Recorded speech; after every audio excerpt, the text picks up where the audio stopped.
F hub వారి పియాన్ ద ఫ్లీ గచ్చిబౌలిలో డిసెంబర్ 15న రాహుల్ సిప్లిగంచే Oscar range live concert. For booking contact. Sandhya theatre వద్ద జరిగిన తొక్కిసలాట కేసులో అల్లు అర్జున్ ను పోలీసులు అరెస్టు చేశారు. పుష్ప 2 ప్రీ రిలీజ్ సందర్భంగా హైదరాబాద్ లో సంధ్యా థియేటర్ వద్ద తొక్కిసలాట జరిగింది. ఒకరు ప్రాణం పోయింది. ఈ ఘటనపైన చిక్కడపల్లి పిఎస్ లో కేసు నమోదైంది.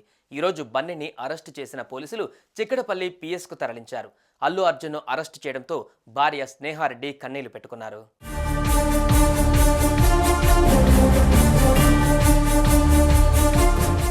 డిసెంబర్ 4న రాత్రి పుష్ప 2 సినిమా ప్రీమియర్స్ జరిగాయి. ప్రతి సినిమా లవర్ సంధ్యా థియేటర్లోనే సినిమా చూడాలనుకుంటున్నారు. దీంతో ఫ్యాన్స్లో ఫస్ట్ షో చూడాలనుకొని హైదరాబాద్ సంధ్యా థియేటర్కు కుటుంబంతో కలిసి వెళ్ళాడు బన్నీ. అప్పటికే బన్నీ వస్తున్న విషయం తెలియకపోవడంతో పోలీస్ సెక్యూరిటీ కొద్దిగానే ఉంది. ఇక అల్లు అర్జున్ రాగానే జనం కిక్కిరిసిపోయారు. కెపాసిటీకి మించి జనాలు గుమిగూడారు. వారందరికీ బన్నీ అభివాదం కూడా చేశాడు. దీంతో పరిస్థితి అదుపు తప్పింది. ప్రజలను కంట్రోల్ చేసే క్రమంలో పోలీసులు లాఠీ చార్జ్ చేశారు. దీంతో తొక్కిసలాట జరిగింది. ఈ ఘటనలో రేవతి అనే మహిళ మృతి చెందింది. ఆమె కుమారుడు తీవ్ర గాయాలతో ఆసుపత్రి పాలయ్యాడు.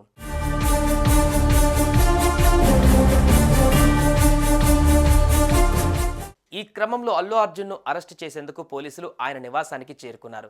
ఇదంతా చూసిన స్నేహారెడ్డి కన్నీళ్లు పెట్టుకున్నారు. దీంతో అల్లు అర్జున్ ఆమెను సమాధాయించారు. ఏం కాలేదు, అంతా సెట్ అయిపోతుంది, ఏడవకు అని అన్నారు. అలాగే ఆమెకు ముద్దిచ్చి జాగ్రత్తలు చెప్పి అక్కడి నుంచి వెళ్ళిపోయారు.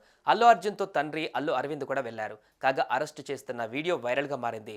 పోలీసుల వాహనంలోనే అల్లు అర్జున్ను తీసుకువెళ్లారు.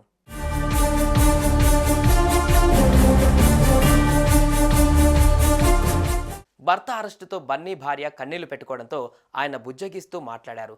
ఆమెను ముద్దు పెట్టి అక్కడి నుంచి వెళ్ళిపోయారు. స్నేహ కళ్ళల్లో మాత్రం కన్నీళ్లు చూసి ఆమెను నవ్వించే ప్రయత్నం చేశారు అల్లు అర్జున్.